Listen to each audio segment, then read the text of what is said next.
Are you amazed at the collection of whiskey that's behind me? Would it surprise you to find out that it's 303 bottles collected in under 11 months by our very own Wes? You want to hear about it? Stick around.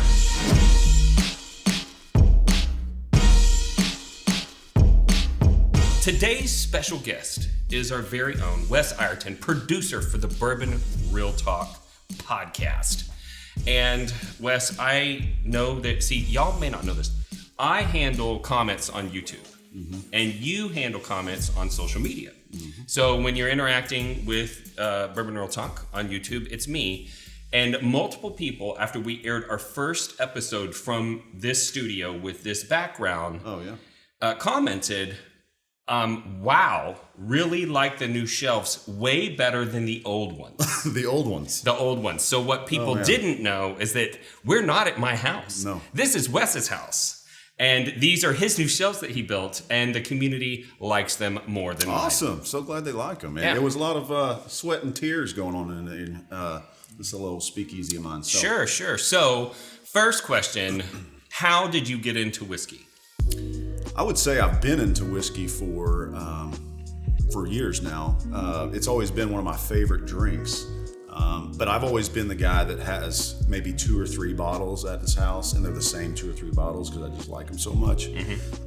So I would be, go through those, and when they're empty, I'd go to the store and get the same bottles. And but I've always enjoyed bourbon.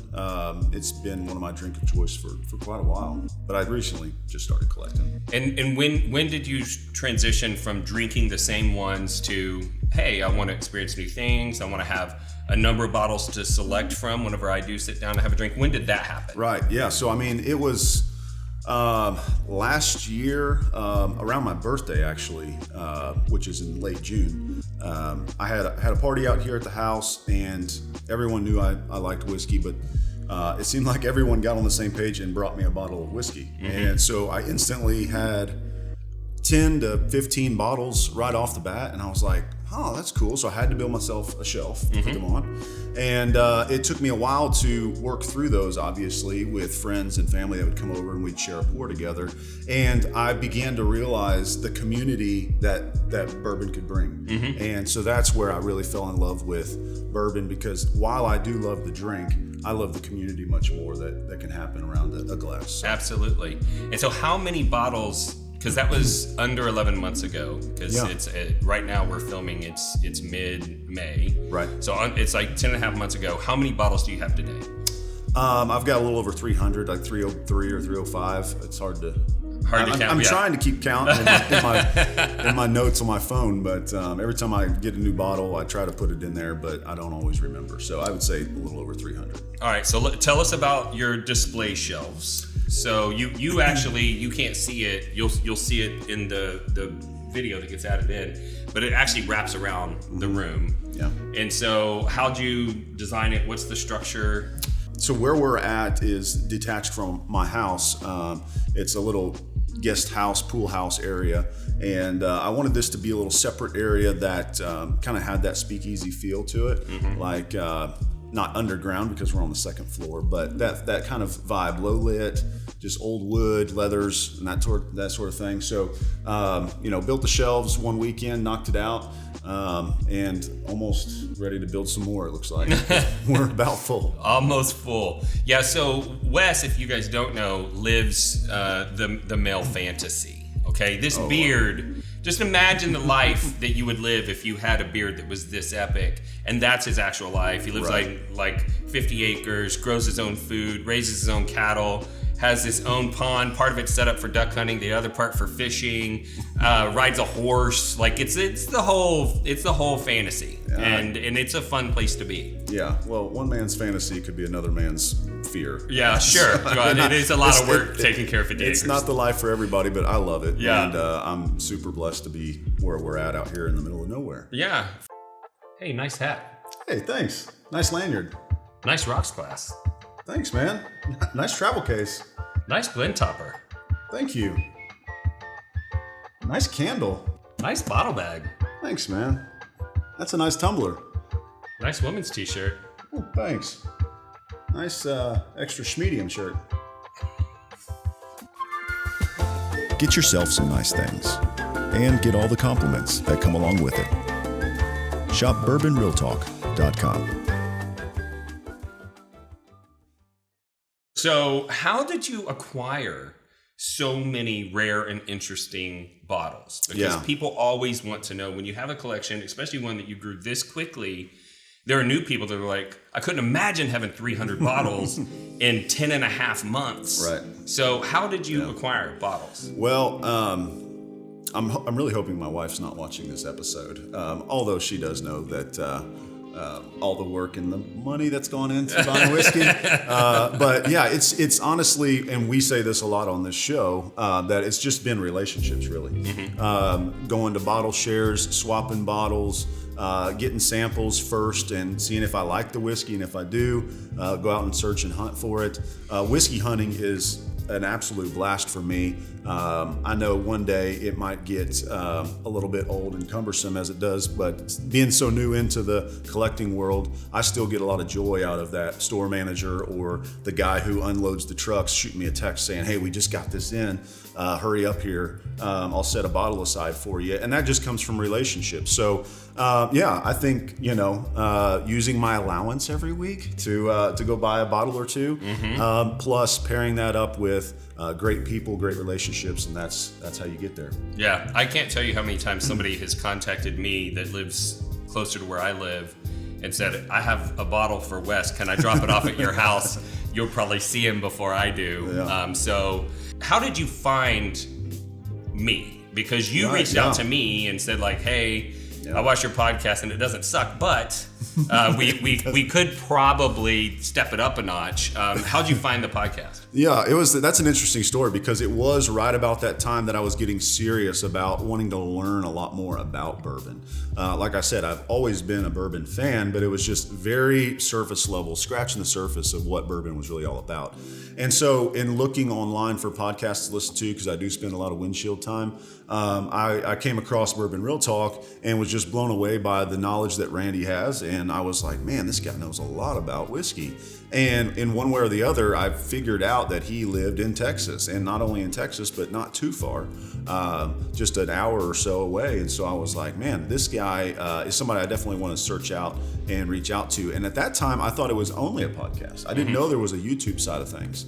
And so and my first phone call was like, listen, Randy, you don't even have to pay me. I want to do videos for you in exchange. I want to not only learn everything that you're going to be talking about, but if you've got an extra bottle or two laying around, I'll gladly work for whiskey. When he first started working for the podcast, I didn't necessarily have the money from the podcast to pay him, so I paid him in whiskey. Yeah, and that's great for a guy wanting to build a collection because we film every week, and so it was like every time I go to Randy's to record, I'd come home with a bottle or two, and I was super excited, and my wife was super excited because I didn't actually buy them. Right. And so it worked out well. At one point, we bought somebody's collection that was like they found out that they needed to stop drinking for medical reasons or whatever, and we bought this person's like entire collection, and it was the cost for doing like 3 or 4 weeks worth of filming. So yeah, there's been some things like that. So that was my next question. Yeah. Most people who get involved in this hobby and start growing a large collection,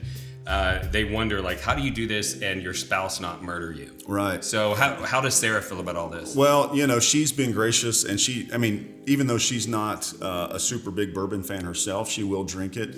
She prefers more of the cocktails that come along with whiskey, which is great for me because, we just enjoy spending time together up here and hanging out. And this whole journey has been definitely a me thing, but she's been really supportive of it. She understands that it's become a passion of mine, and I enjoy learning about it. And so she said, hey, you can build your little speakeasy out there outside the house and go up there anytime you want and have all your guy time up there and hang out and drink some bourbon and play some poker. And so we've got a great deal worked out. And of course, Lindsay and Randy have been great friends of ours to become a part of the journey with us. So it's been great. Yeah. The key thing to keep your spouse from freaking out is don't hide things. Right. Don't lie, and buy inside your budget. Yes. Right? So if you start spending family money that's supposed to go towards college fund or something, you're going to have problems. If you lie about it, you get caught, you're going to have problems. Big time. It's better to just be honest and bring your significant other along with you through the journey, in my opinion. Yeah, that was a big part of it as well. Once I realized, hey, I want to start accumulating some bottles. And I want to go ahead and say the reason that I collect, because some people don't understand, hey, what's the purpose of having 305 bottles? You're not gonna drink them all. It's gonna take you forever to drink them all. And why do you do that? Why don't you just buy a couple at a time that you want to try, drink those, and then try another couple? And for me, the reason is community, right? Mm-hmm. To be able to host people, because we love to host people. So we have people at our house almost every weekend, and so it's just a great opportunity for people who are interested in bourbon to try things that they have never tried or that they've had their eye on. Maybe it's on their unicorn list or whatever, a bourbon they've been searching, and I can give them the opportunity to try it before they buy it, because they may not end up liking it. And so that's why I've got not every single bottle up here is a bottle that I absolutely love. That's the whole point, is to create a library, so to speak, that others can try. But going back to the budget thing, that's been the key for us, is any kind of side projects or things that I go after to make a little extra cash. I kind of tuck that away in my whiskey fund, and then not dipping into the family funds. That's when you know you've got a problem. Right. Probably seek out some help. Right. So I know there's going to be a lot of new people just getting into collecting, watching this.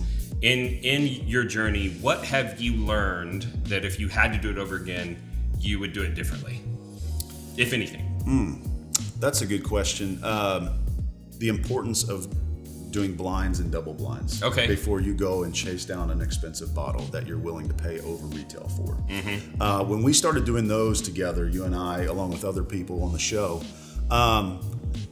it blew my mind at the things that I preferred over some of the high dollar allocated stuff. And when you take the labels off of everything, and when you have no idea what you're tasting, and you try a bourbon and you absolutely love it, and you find out it's on the shelf for $40, mm-hmm. you're super excited, right? And when you find out that there's a bourbon that you absolutely love and it's $15 and it's a screw top, you're super excited. And when you prefer those over $250 plus bottles on the secondary, you're super excited. And so that really what transformed my journey. And so I would say that anybody just getting started, have friends, have your spouse, have someone set you up with blinds. Mm-hmm. And that way you can truly find out what your palate likes. And that way you can chase down bottles that you know you're going to really enjoy. Gotcha. If this is your first time tuning in to the show, we want to tell you about the show philosophy. And it's basically everything we've been talking about, right? Mm-hmm. Bringing people together. And that's something that's really important to me, because I did lose a loved one to suicide in 2014. And in the aftermath of that, I wanted to find a way to help people feel connected. Mm-hmm. And that has led to the podcast, and that spirit of connectedness is probably what inspired you to call me and say, hey, we have to start a community. Yeah, absolutely. And so that's what Bourbon Real Talk community is all about. It's on Facebook, and we have people of all different experience levels there. But the one thing that you won't find there is what, Wes? Whiskey trolls. No whiskey trolls allowed. It's a whiskey troll free environment. Free environment. So. And those whiskey trolls were, ruining some of my fun online, and they would be hateful to people, strangers that they didn't even know. But it made me realize that if they can hate you online, even though they don't know you, it's just as easy for me to love you online. And that's why we finish every podcast the same way, and that's this. If you woke up this morning and you were unsure whether or not anyone loved you, just know that we love you. And we'll see you next time on Bourbon Real Talk. Cheers.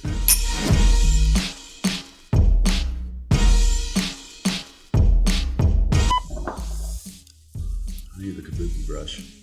Kabuki time. Am I oily or shiny or anything? Oh, bro, you're handsome as Oh, man. Oh, shucks. Yeah, I'm oily as I'll get out all the time.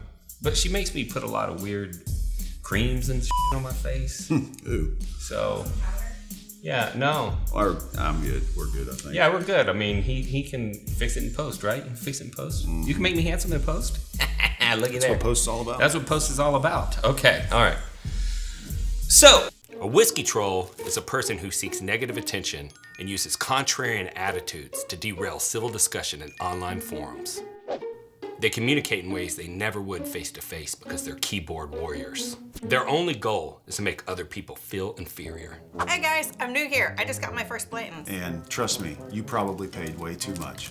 I don't care much about the Blantons, but nice. There's no way that she didn't buy that at secondary. Idiot. Oh, I know how you got that bottle. So, are you sick and tired of the whiskey trolls running your fun online? Well, that's why we started Bourbon Real Talk Community. Congratulations. Let me know what you think when you open it up. Hey, welcome to the group. Let me send you over a sample of Blanton's Gold and straight from the barrel. See how you like those. I remember back to my first bottle of Blanton's. It was the birthday to my son, and we enjoy it every year on his birthday. Congrats. So if you're looking to connect with some people online who aren't, head over to facebook.com and join Bourbon Real Talk Community today.